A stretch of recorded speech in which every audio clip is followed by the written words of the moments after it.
in part 4. I think I might have found a workaround for having the shorts and then having to move to the video.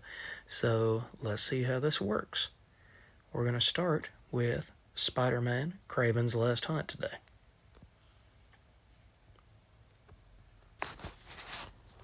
Oop. There we go. Now, technical troubles aside, this is Kraven's Last Hunt.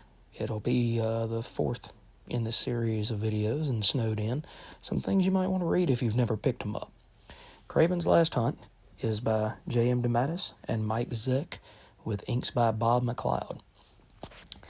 Kraven's Last Hunt was done in the 1980s, and it is one of the seminal Spider-Man books. This is from one of the Marvel's finest hardcovers that they came out with a couple years ago. It's a little beat up, little loved, little well read, but it comes in this nice hardcover edition, and it's got a foreword by J.M. DeMatteis talking about the history of the story. And it was originally a Batman story, but as he sold it to DC, or tried to sell it to DC, they decided they didn't want it for Batman, so it moved from being a Batman and Joker story to a Spider-Man and Kraven the Hunter story. So, for those of you that haven't read this, it crossed all 3 books, what were the 3 books at that time: Web of Spider-Man, Amazing Spider-Man, and Spectacular Spider-Man. Each series had 3 parts of this 6-part series.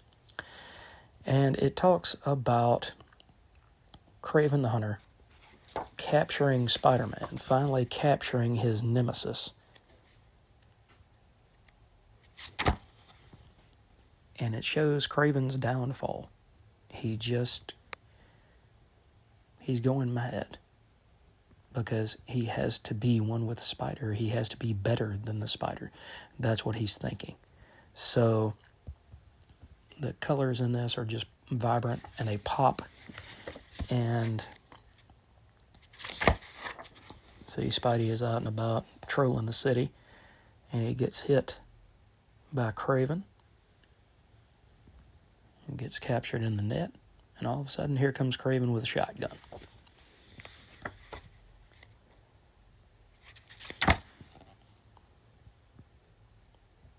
Kraven looks a little crazy there. He doesn't look quite sane.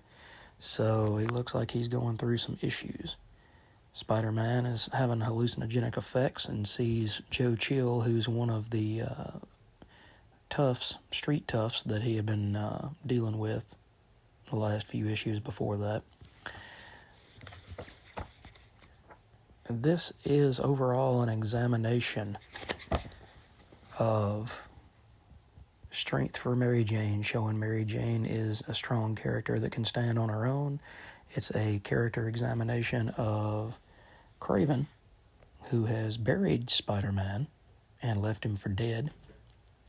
And it is an examination of what it means for Peter Parker, as well as Vermin.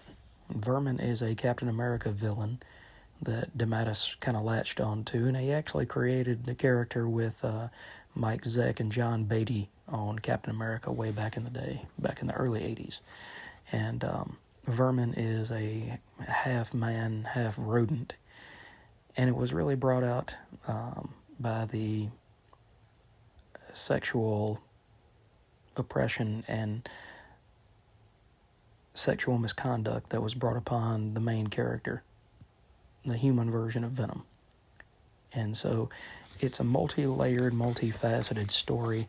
Kraven uses Venom for his own issues, and it comes down to Kraven beating Venom, as far as it was a character that Spider-Man had never been able to deal with on his own. So Kraven goes and confronts Venom in the sewers and does his best to best Venom. Venom is just really interesting character.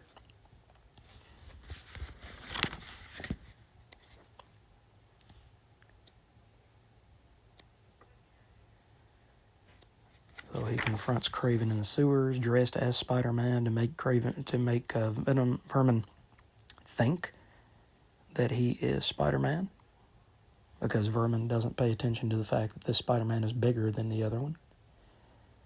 But he ends up violently decimating Vermin. And then Peter, of course, eventually wakes back up and crawls back out of his grave to confront Kraven.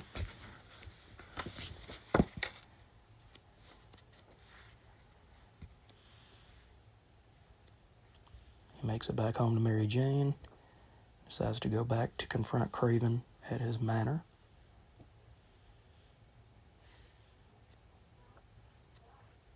And he punches Kraven, and Kraven says, go ahead, beat me up.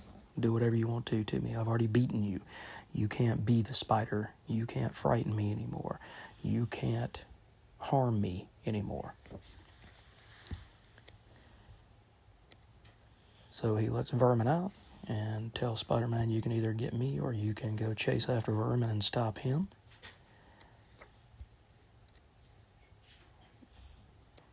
And Spider-Man chases after Vermin.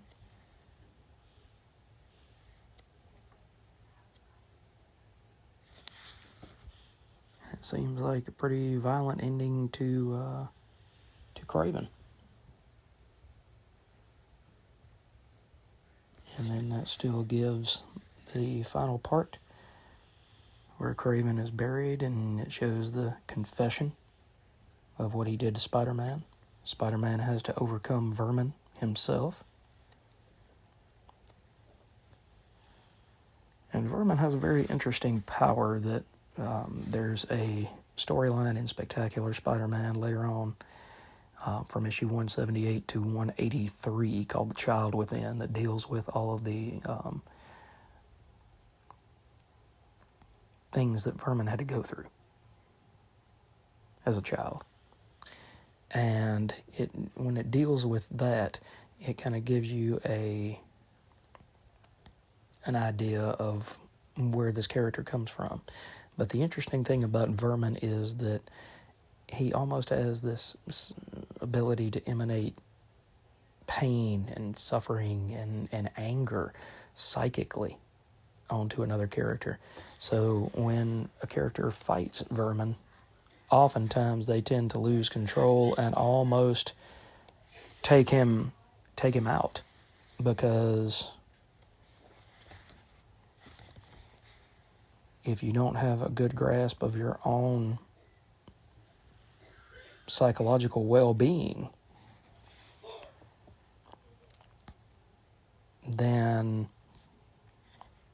how can you deal with all of that anger and that repressed frustration and feelings of regret that Vermin must be feeling?